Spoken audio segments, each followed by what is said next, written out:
Fair and lovely থেকে শুরু করে যাবতীয় কসমেটিক্স, ব্যাগ, বিস্কিট সবকিছু দেখে কি ভাবছেন কোথাও ঘুরতে যাব? অবশ্য যে কেউ দেখলে তাই ভাববে। হ্যালো এভরিওয়ান, সবাই কেমন আছেন? আশা করি সবাই ভালো আছেন, আমিও ভালো আছি। জানেন তো প্রেগনেন্সির এই সময়টাতে এই ভালো এই খারাপ, তাই কখন ডক্টরের কাছে যাওয়ার জন্য অথবা হসপিটালে যাওয়ার জন্য কখন যে দৌড় দিতে হয় আসলে কেউই জানে না। সেই জন্যই মূলত আমি আগে থেকে গুছিয়ে সবকিছু প্যাক করে নিয়েছি হসপিটালের জন্য, কেননা হসপিটালে যাওয়ার আগে আমি জানি তাড়াহুড়ার সময় এই নিব না সেই নিব না, অনেক কিছু ভুলে রেখে যাব।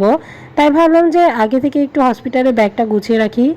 আমার কাছে পার্সোনালি মনে হয় যে আগে থেকে ব্যাগ গুছিয়ে রাখলে পরে যে কোনো কাজই অনেক বেশি সহজ হয়, কেননা তাড়াহুড়োর সময় আমরা ব্যাগ গোছাতে গিয়ে অনেক কিছুই রেখে যাই।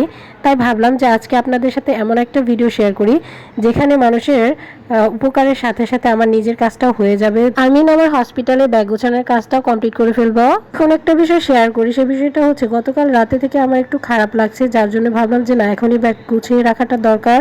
প্রেগনেন্সি চলাকালীন সময়ে আমি এগুলো প্ল্যান করে রেখেছিলাম, আসলে কোন ব্যাগে কি নেব সবগুলো ব্যাগও বের করে রেখেছি এখানে।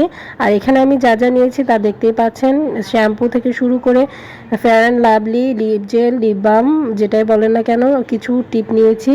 চিরুনিটা মাস্ট নিতে হবে, আর আমি তো চশমা ইউজ করি মাঝে মধ্যে, তাছাড়া দূরে জিনিস দেখতে পাই না। যাদের যেটা প্রয়োজন সেই জিনিসগুলো আগে ব্যাগে ভরে নিতে হবে।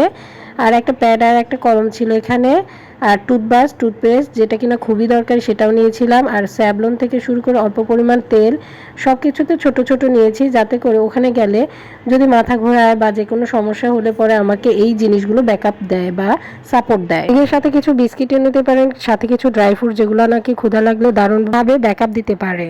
এই সাইডটা দেখে বুঝতে পারছেন স্যান্ডেল থেকে শুরু করে মোজা আর কিছু আফটার ডেলিভারি নাকি অনেক ঠান্ডা লাগলে পরে আমাকে ব্যাকআপ দিতে পারে, তার জন্য একটু গরম কাপড়ও নিতে হয়। যাই হোক, এদিকে হসপিটালের ব্যাগ গোছাতে গোছাতে দুপুরের খাবার টাইম হয়ে গেছিল, খুব ক্ষুধাও লেগেছিল। এখানে আমার জন্য দুপুরের আইটেমে ছিল আজকে লাল শাক, আর এদিকে ছিল চচ্চড়ি, চিংড়ি মাছ আর ছোট মাছ দিয়ে, আর এদিকে ছিল হচ্ছে দেশি মুরগির ঝোল। কথায় বলতে গেলে দুপুরের মেনুগুলো টেস্টি ছিল, দারুণ হয়েছে খাবারগুলো। এদিকে সবকিছু রেডি করে নিয়ে এখন আমি ব্যাগের ভিতর সবগুলো জিনিস ঢুকিয়ে নিচ্ছি, কেননা কোথায় কি রাখবো সেগুলো আগে থেকে প্ল্যান করা ছিল। এবং সেই প্ল্যান মাফিক আমি উপরের দিকটাতে কসমেটিক্স এর আইটেমগুলো রাখছি, আর নিচের দিকটায় রাখবো ডেলিভারি ঠিক আগ মুহূর্তে যেটা খুবই দরকার হয় সেটা হচ্ছে চুল বেঁধে নেওয়া। তার জন্য হচ্ছে আমি এখানে চিরুনি আর হচ্ছে কিছু গার্ডার নিয়ে নিয়েছি, আপনাদের পছন্দ মতো আপনারাও নিয়ে নিতে পারেন চুলের বাঁধার যে কোনো আইটেম, কেননা এটা খুবই দরকারি। আর হসপিটালে কিন্তু স্যাভলন থেকে শুরু করে হ্যান্ড স্যানিটাইজার খুবই দরকার হয়, যার জন্য হচ্ছে ওই জিনিসগুলোকে আমি একটা পলিতে আগে ভরে র্যাপিং করে দেন হচ্ছে ব্যাগে ভরবো। যাই হোক গাইস, আমার হসপিটালের ব্যাগ হচ্ছিল 3টা, আমার নিজের 2টা আর নিউবর্ন বেবির জন্য একটা। আমার যারা প্রেগনেন্ট আপুরা আছেন তাদের কাছে অনুরোধ থাকবে সময় থাকতে আপনারা আগেই হসপিটালের ব্যাগগুলো গুছিয়ে রাখবেন, তাহলে আর ভুল হবে না কোনো জিনিস নেওয়ার। যদিও বা সকাল থেকে আমার একটু খারাপ লাগছে, তাই আমি আগ্রহ করে আমার ব্যাগটা গুছিয়ে ফেললাম।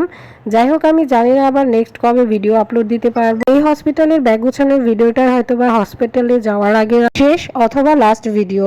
গাইস, আপনাদের সকলের কাছে আমার রিকোয়েস্ট থাকবে, আমার জন্য সকলে আপনারা দোয়া করবেন, আমি যেন সুস্থ সবলভাবে বাসা থেকে যে হসপিটাল থেকে আবার সুস্থ সবলভাবে বাসায় ফিরতে পারি। যদি কারো ভিডিওটি উপকারে আসে তাহলে একটু লাইক করে দিবেন।